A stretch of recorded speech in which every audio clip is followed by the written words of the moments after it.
All right. Well, thank you everyone so far for joining.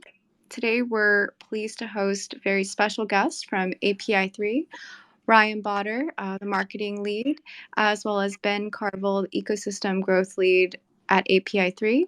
And we also have the tech integrations lead, Pavel Sinokov, here from Metis. We're chatting about API3's quantum random number generator, Qrng. Uh, had a recent launch on Metis, and so we'll be discussing what that means for the Metis ecosystem, as well as hearing more detail about API3 and QRNG, what that means for the wider Web3 community. QRNG is a low-cost, high-security solution supporting gaming, prediction markets, NFTs, and generative art and participatory processes on Metis. API3's offering allows Web3 dApps to call the AQN, which is the ANU Quantum Numbers API, and provide quantum random numbers to smart contracts. We'll hear more about that from their team today. So we're really excited to hear from our guest. At the end of our spaces, we'll leave time for the audience to ask any questions for our speakers. But our first question today will be for API3. Can you provide an intro to your team, and also explain first-party oracles as well as quantum random number generator? Sure. Yeah. I mean, firstly, thanks for having us and organizing this and kind of hosting us. It's great to kind of share a bit more around the Oracle service that we've launched, which we'll go into a little bit later. But yeah, just to start. So I guess an intro to myself and Ryan. So I'm kind of ecosystem lead at API3. And I'm working with a lot of the protocols to kind of, I guess, deliver our Oracle services to the builders in those ecosystems. Ryan is our marketing lead. I can see he was on mute, but I'm sure he'll, he leads our kind of core marketing operations day to day, and the team that sits in there as well. So, just I guess a quick intro and overview of API3. As you may have already guessed, we're an Oracle. So we are building what we are referring to as a first-party Oracle architecture, and effectively that means the nodes that we've built, what we refer to as Air nodes, is a very lightweight piece of technology that is deployed to the API provider as infrastructure and is effectively operated from the source. So in this instance, what we have is Australian National University's Quantum Optics Division. They have been serving a quantum randomness API to Web2 for, I think Ryan knows the detail here, but I believe it's a number of years. And we've been taking this, we've basically deployed our nodes validator or our nodes infrastructure. It's not actually a validator, but what we're referring to as Air nodes to their cloud architecture. So that means that you can request the randomness provided by ANU to your smart contract function. Just to, I guess, I'll keep that kind of high level. Some of the things that API3 is maybe unique, we operate as a DAO. So we have the governance mechanisms and transparency around those mechanisms that I think is appropriate for a Web3 infrastructure project. And yeah, Qrng is just kind of one type of data that we will be bringing to smart contracts. I think what really, what Airnode is going to enable people to do is see more real world utility being brought on chain by effectively joining the dots with some of the data points that might be missing across what is the legacy systems to these decentralized applications. And with that, hopefully you will find more utility in maybe things like, open banking verifications or requests could be something that maybe a good kind of example of how an easy way to connect an API to a smart contract might lead to new functionality being born. So yeah, that's a high level on us. As Ryan, do you have anything you want to, I don't know if you want to talk about ANU a little bit more or? Sure, happy to. Yeah. Yeah, thanks, Ben. So the ANU Quantum Numbers API is something that is actually, it started about, I want to say a little over a decade ago, And ANU was one of the was a leader and like a pioneer in quantum randomness and making quantum randomness available for academic and then later commercial use. And so they're really, like, you would consider ANU probably the world leader in quantum random numbers. Even there's another company called Quintessence that makes a hardware random number generator, and even that was spun out of the ANU physics department in their quantum optics group in the quantum random number experimental setup that they originally created. But what's really cool about what ANU did in there is they made it available via an API. So they set up a quantum random number generator and made it available for free as an API quite a while ago. And then very recently, just like late last year, early this year, well, they've been working on it for longer than that, but very recently they launched that into a commercial service. So now ANU offers a robust commercialized enterprise grade version of their original quantum number generator. It's hosted on AWS. It's redundant, fault tolerant, all the good stuff that you would expect from an enterprise grade API service. And they've made this available as an actual commercial offering. So you can go to ANU. What is it? Quantumnumbers.anu. Well, whatever their physics department domain name is, and you can see the information. It's actually available as a free trial service. But if you're going to use it at any sort of scale, or if you want ultimate reliability, they have a paid version of it, and you can actually buy that and purchase truly secure, quantum physics or quantum guaranteed random numbers that are truly random, and purchase that and use them in your applications. But what we've done by partnering with the quantum physics department there is we've made that available to Web3 for free.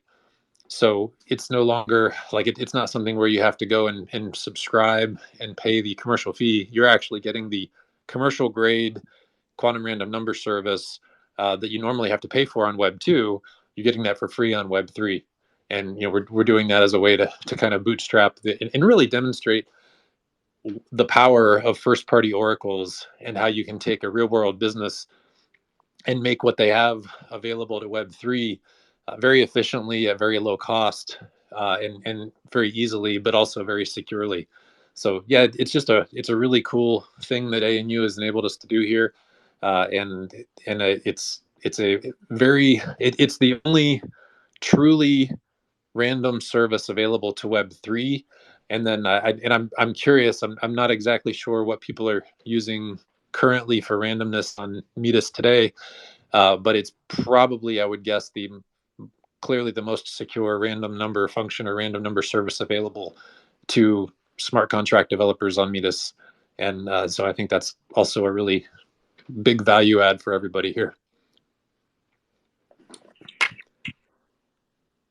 Great, and that's excellent. And thank you for the intro and giving us more of a breakdown of API3, what you guys are doing, as well as Qrng. We're very excited to have API3 within the Metis ecosystem. I know Pavel will discuss more and touch on that further into the call. But we'd like to know from your team, what specifically API3 is doing differently that sets you guys apart from the rest of the industry. Sure.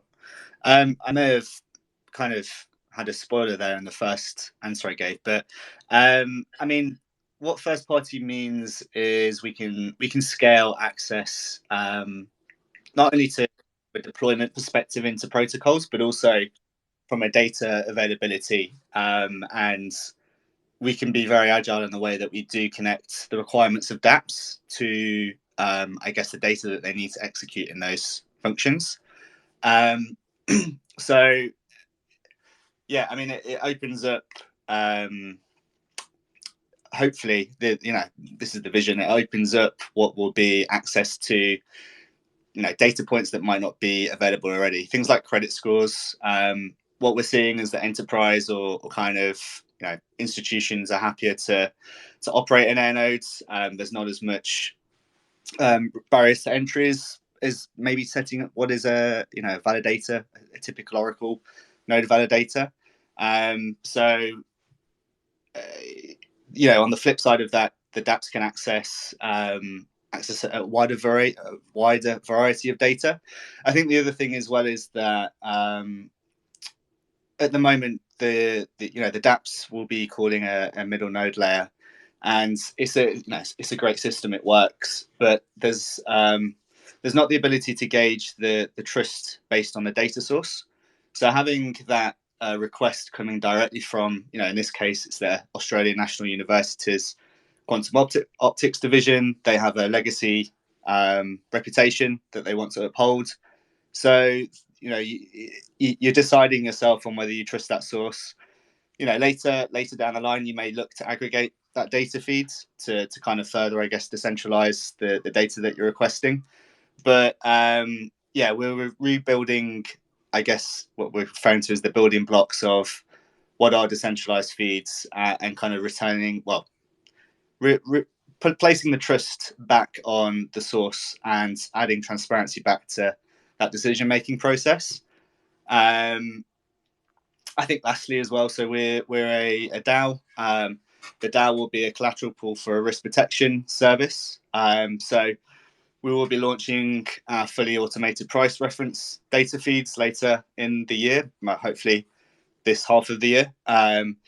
And with that, there'll be the option for dApps, if they want to have a kind of risk protection service, which is based upon, if you want to protect your TVL in any way, shape, or form from issues with data being fed into it, then the DAO will cover that and offer some sort of protection there. So yeah, that's maybe off the top of my head 2 or 3 things that might set us apart. I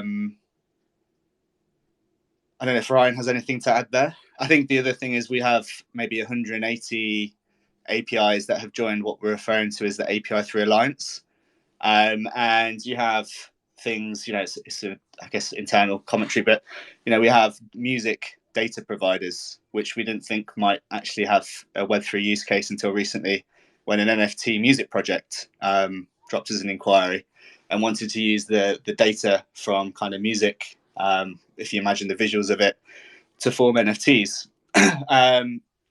So yeah, there's a vast array of data in there, and we're onboarding kind of KYC providers, we're onboarding social analytics scores providers, and at the minute, I think we're kind of just we can't focus on deployment solely until there's a requirement for it. But it's quite exciting to see what will happen when that opens up, and we do have, I guess, what is our foundational products launched, and then we can start thinking about what variety or what innovative data feeds we can serve. Yeah, and just to add on to that, I guess, probably most people listening know what an Oracle is, but API3 is it is really coming at it from a different perspective than traditional or the existing Oracle solutions are.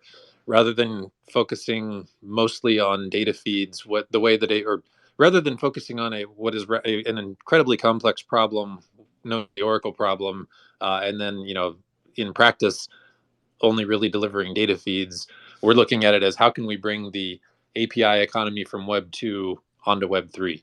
That this prolific, incredibly vibrant, successful API economy that exists on Web 2, there's a lot of really good value, a lot of really good business. There's data, yes, but there's also like real business services that are made available on Web 2 via APIs, and API 3 is making it such that all of that stuff can be used in smart contracts and can be made available to decentralized or trustless applications on Web 3. And yes, we are doing data feeds, of course. So like you can expect to see data feeds from API 3 on Metis, but at the same time, we're also enabling new applications that you don't really see today in Web 3, because we're making it incredibly easy, scalable, and efficient to connect traditional web APIs to smart contracts. So I think that's really the biggest differentiator that I see. Awesome. And what are you guys looking forward to most in the coming weeks or months regarding Qrng?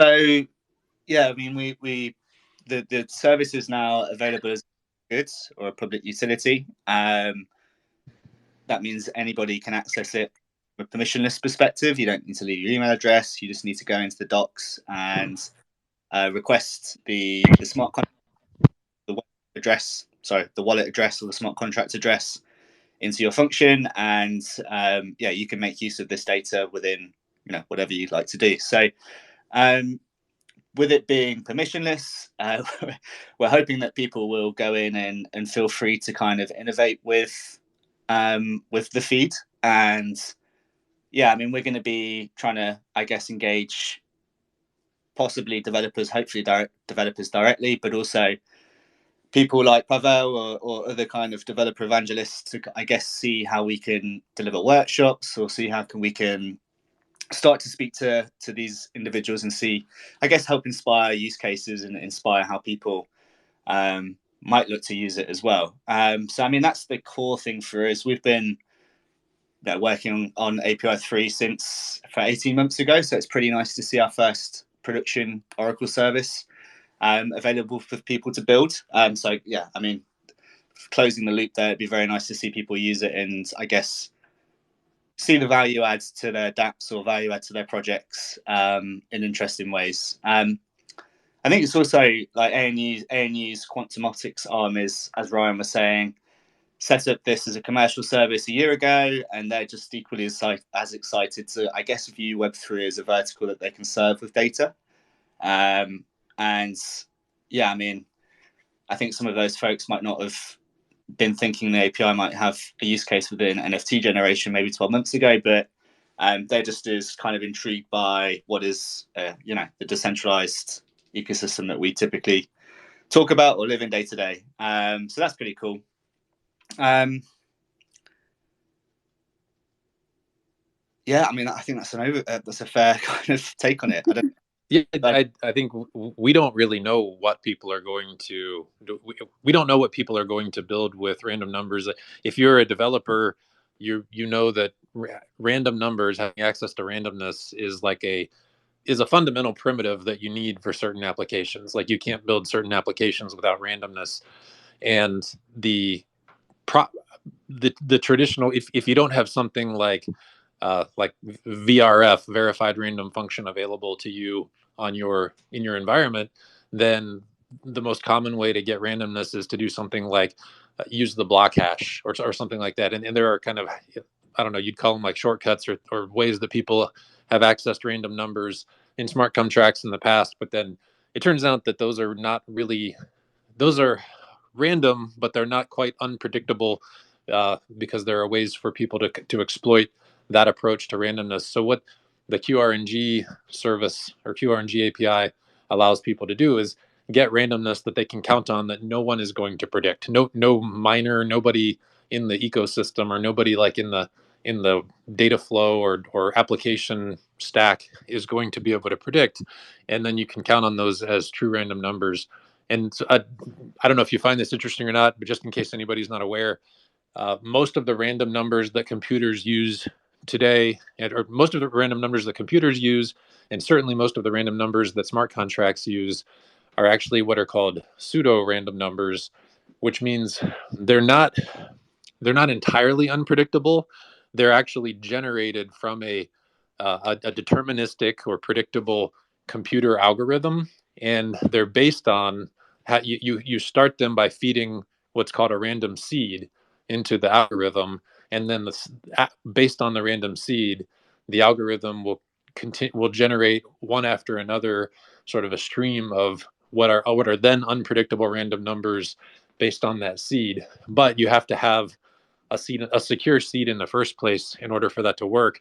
The difference with Qrng, with quantum random numbers and true random numbers, is there's no algorithm that's generating them, and there's no seed that you have to feed in to kick the whole process off, because the seed is, I guess, a source of trust. Like, you have to have somebody who's securely holding that seed. You could think of it as a private key, in a sense.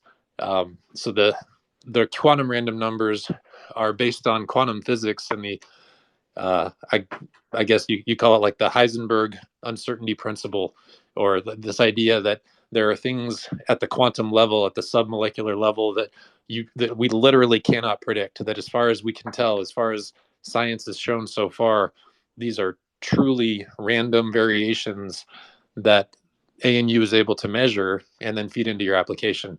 So it might be a little bit of overkill, but I guess it's free, and it's actually not that hard to do with first party oracles. So you might as well use the most random numbers possible instead of relying on, say, the traditional block hash approach, or something that could potentially be you know could potentially be exploited in one way or another. This is just a new way of doing it, and it's actually like a really neat way of showcasing AirNode, API3, and first party oracles to provide this service. Absolutely, absolutely. And so it sounds like you've kind of touched on a bit of how quantum randomness gets generated. And as far as Ken had mentioned, the workshops, we do have our integrations lead, Pavel here, who also does a lot of developer relations throughout our ecosystem. So I can find ways to collaborate there. And with that, I did want to pass the mic over to Pavel and see from him how you see API3 and Qrng benefiting the Metis ecosystem. Absolutely, and thank you, Chelsea and Ken and Ryan, for the thorough explanations on why random numbers are important. And I like how you touched on the fact of the pseudo that most computers, in fact, I think all computers now use a pseudo random number generator. Basically, everything is deterministic. So basically, if you feed in one number, if you feed in one seed, that seed will always generate the same random numbers.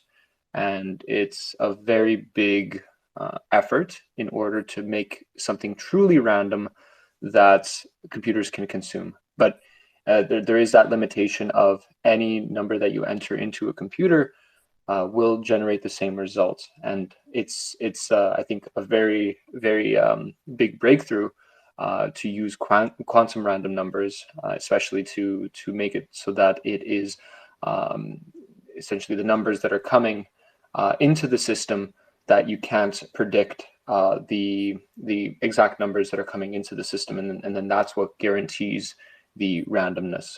So I like that you touched on that point. Very, very interesting points in computer science, and I like the that as a basis.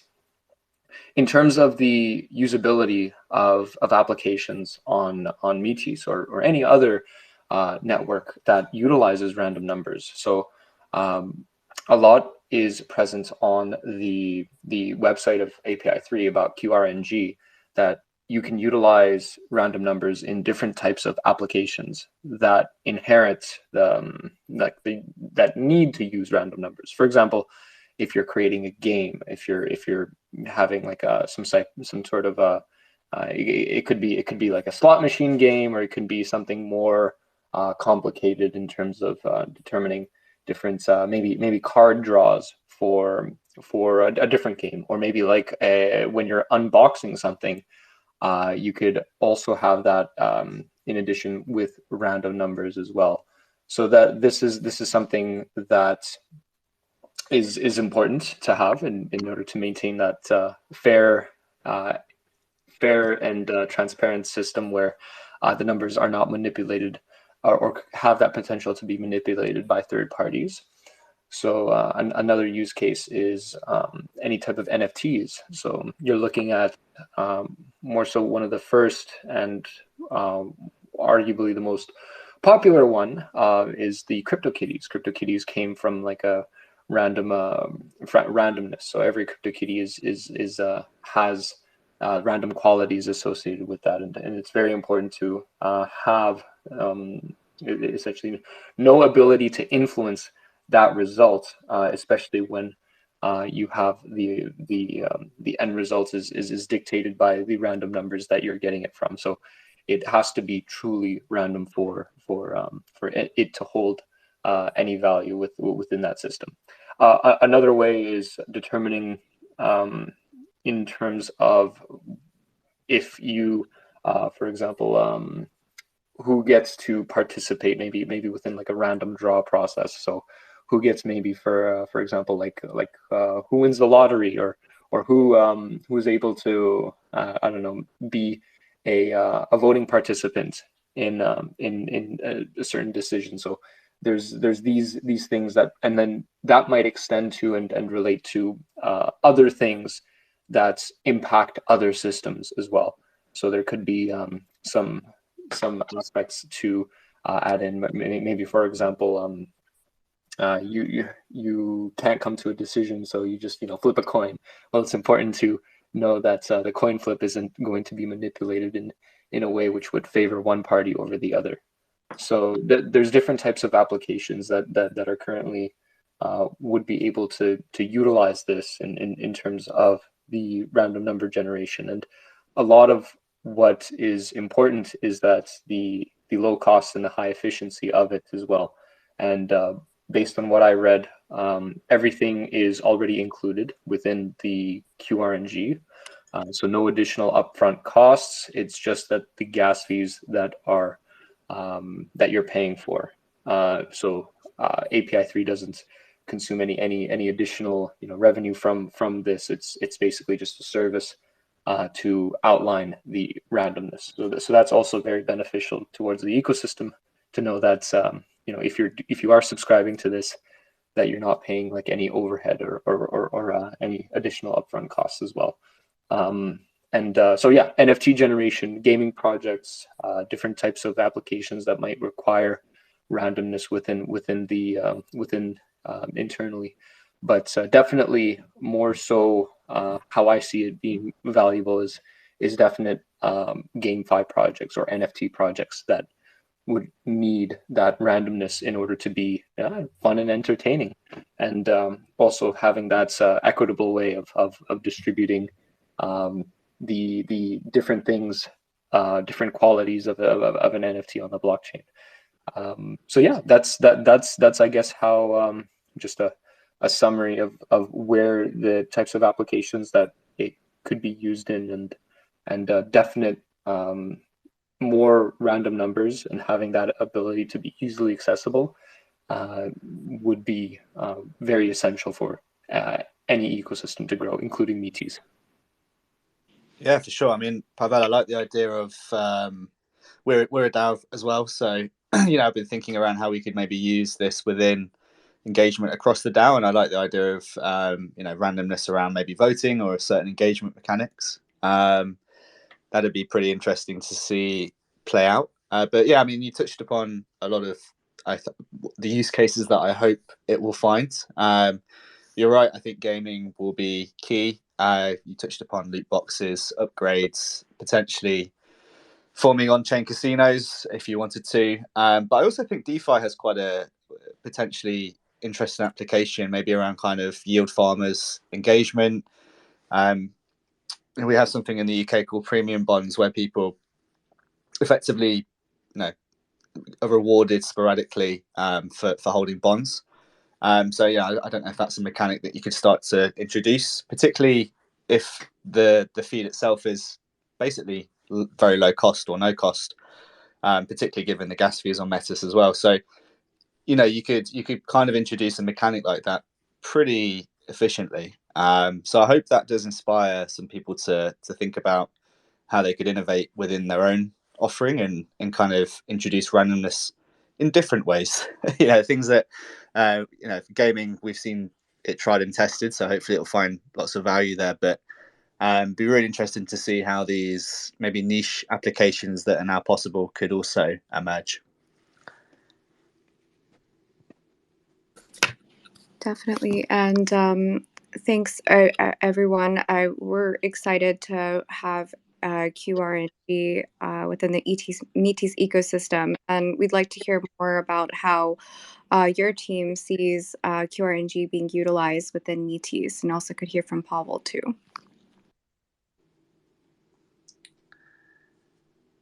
Yeah, for sure. I mean, we're also going to be setting up a. We want to hear from people if they're using the Oracle service, it is genuinely permissionless. There's no leave your details and kind of get access. So if anybody here is kind of curious about using it, feel free to connect with myself or Ryan, and we can kind of, I guess, talk through it directly and give you more details. Or if you do want to go and follow the docs, which are very, very detailed and they've been created to obviously represent permissionless feed. But yeah, I mean, if you want to come into our Discord channels or community channels, a lot of our technical guys are kind of on there, so they would love to hear from any use cases or applications. On the flip side, if you need any help, they're obviously the right people to kind of head towards. But so I help deploying it. They're the right people to go towards. But yeah, we will be setting up some kind of, I believe it's on our developer hub at the minute, but some sort of, share what you're doing and looking at ways that we can highlight that across what we're doing and different places as well. So please do get in touch if you do find use for it. Yeah, and I can expand on that point, especially because it's very important, as we're thinking of use cases and the potential for it to be applied. There's also that feedback on where the random numbers are used, and then expanding basing off different applications. So it's kind of how DeFi is like money Legos, where you have different applications that are basing off of other applications and building off of each other. The same can apply for any applications that utilize that core randomness, and then making it basically more accessible. And I think just to outline that since API3 is basically releasing this as something that they don't take additional fees off of, just the gas fees that are produced, and especially on Metis, having it being basically sub a few cents per transaction is very, very key to note. It's listed on the website that you do add in your that you're using the Qrng that API has added, and I think there's like a branding guidelines for that. So that's something that we also want to emphasize on where the random numbers, where the randomness comes from, is very important. So if you can share the applications that you're building, as well as give basically that a reference to where you're getting those random numbers from, I think that would allow for a more transparent and open ecosystem for that. Absolutely. And for API3 and Pavel, what new applications do you think could be built using Qrng?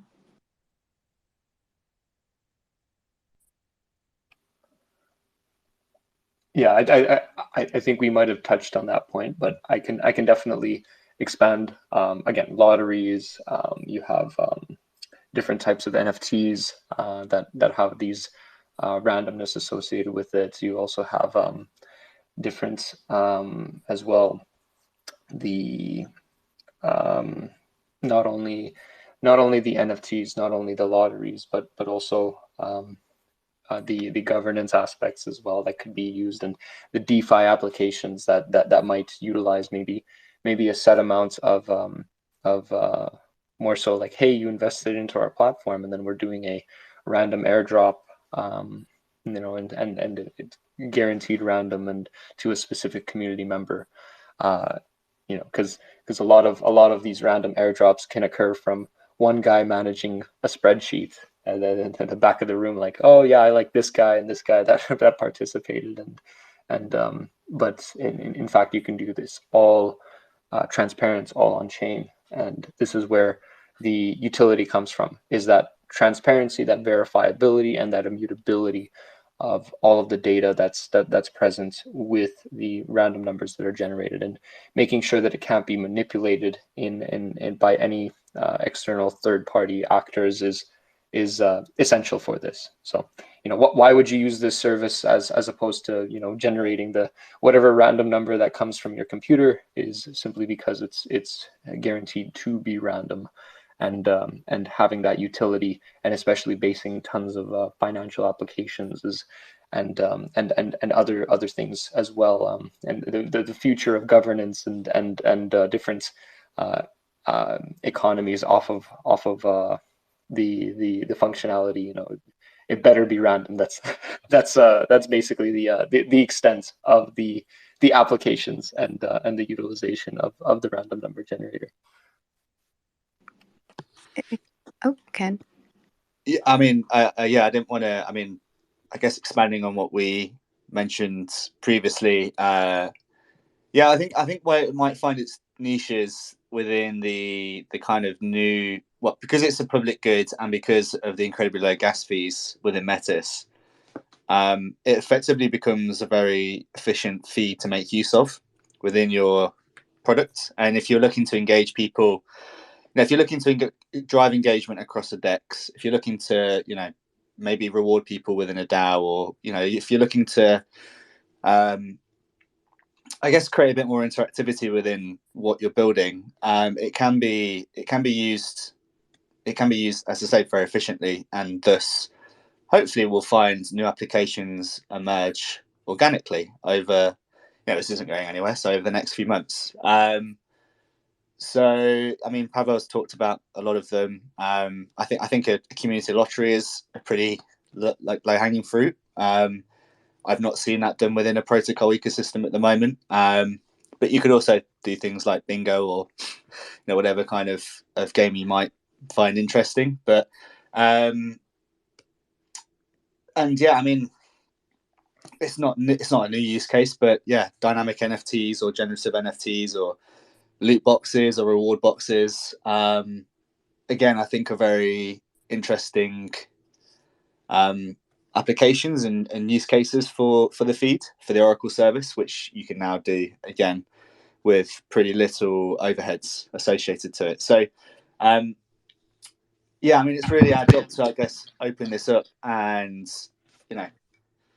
help inspire people. So if anybody wants to have a chat and talk about ideas, then please do feel free to engage. Yeah, and I don't think that it's. I know it's tempting to be like, what's the new like revolutionary application that's possible because of this?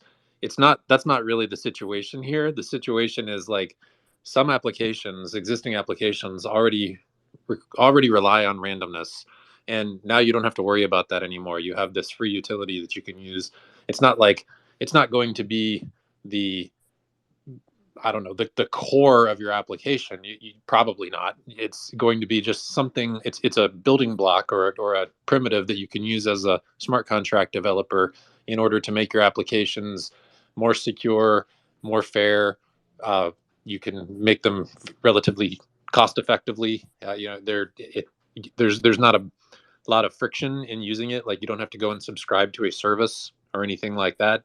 You literally just, as long as your user's willing to pay the gas, which is very cheap because it's only two small transactions, one to make the request to get the random number from the API, and then one to put the random number back on chain, which in the Metis world is minimal, cost-wise. Yeah, it just basically says, here's a problem you don't have to worry about anymore. Go focus on the bigger, more exciting parts of your application, and the randomness is just taken care of. So I think that's, as a developer, because I'm a former developer, I don't do it as much anymore, but that's really powerful. Like, one less thing to worry about. I can count on Qrng. I can move on and focus on my business problem.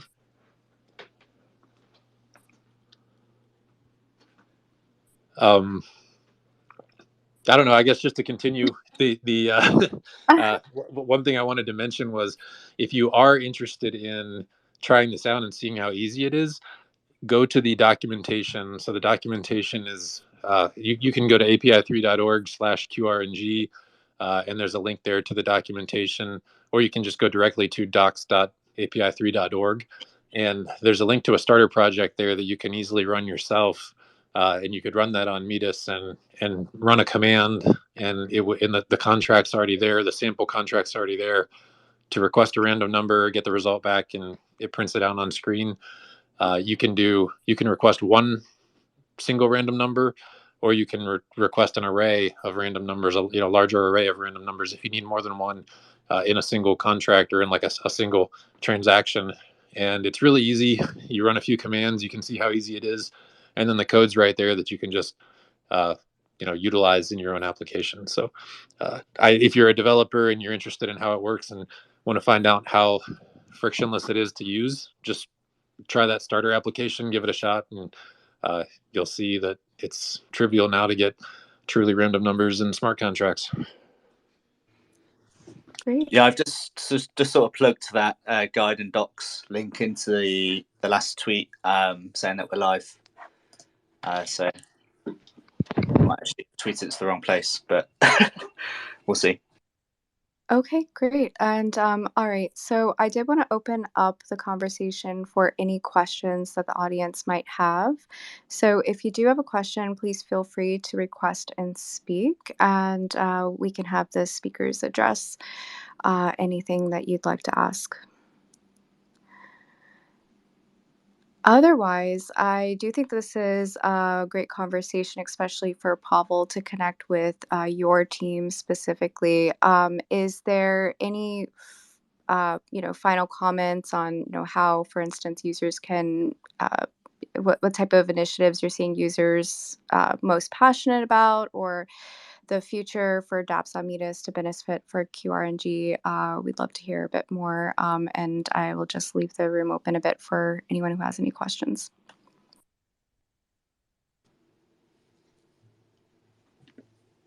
Yeah, yeah, we launched this to 10 protocols, 12 protocols last week, plus Ethereum. So yeah, just kind of, I guess, gathering our thoughts after that and recuperating. We have seen actually Metis is one of the highest requesters of Qrng so far, but that's as much data as we have at the moment. We've had a few people join developer channels on the Discord. It's just called API3 Dev if you go into the Discord community, and a few people, I think there was a conversation from somebody in there looking to deploy onto Metis. So yeah, I expect it to take a few weeks for people to, I guess, actually deploy and make use of it. But at the moment, nothing specific actually. Nothing specific has emerged, but we can see people are requesting it. Great. And we don't have any questions for anyone. Oh, Pavel, if you have anything you'd like to chime in on. Sure. Yeah. And we absolutely want to have more people utilize the Oracle services as well, like different types of feeds. I know that's API3. You're doing more than just a random number generator, Qrng. You have other types of data feeds that are present, and I think that it's important, especially in the vision that we have to bring Web 2 applications to Web 3, to be utilizing those types of data feeds as well. And with the first step being that to demonstrate the value proposition of the randomness, I think it's a good first step to have more real world applications that are coming from Web 2 to be brought into Web 3, and then shown the value of building blockchain applications to bring new users and new applications and new developments. We're of course right on the bleeding edge, basically, of the innovation, and we want to definitely attract more so these types of companies that are coming on board and wanting to get into blockchain, and the infrastructure is essential for this to happen. So we definitely want to attract more so of this, and definitely looking forward to host any type of technical demonstrations, or just more so bring this out to the developer community, and making sure that people are aware of the different advancements, especially in the infrastructure of Metis, and as well as the developments of API3 as well. So yeah, definitely excited about this, and excited about the future implementations and projects that'll come out of this. Yeah, that's actually a really good point, Pavel, to emphasize, is that while the main topic here is Qrng, don't walk away thinking that API3 is the Qrng project. This is just one application of first-party oracles. It happens to be a really neat one, but it's not the core of what API3 does. Think of API3 as the API connectivity project, bringing single request response APIs, as well as continuously updated data feeds to your smart contracts. So it's a lot more than just Qrng. But for now, this week we're talking about Qrng. So that's the hot topic today. But I appreciate you pointing out the much bigger problem that we're working on rather than just random numbers. Thank you. And thanks everyone for attending. I think that we will wrap everything up. We don't have any other questions. So make sure to follow API3 as well as Metis on Twitter for further updates. It's API3DAO. That's their handle, as well as MetisDAO. You guys are on board today, but follow us if you're not already.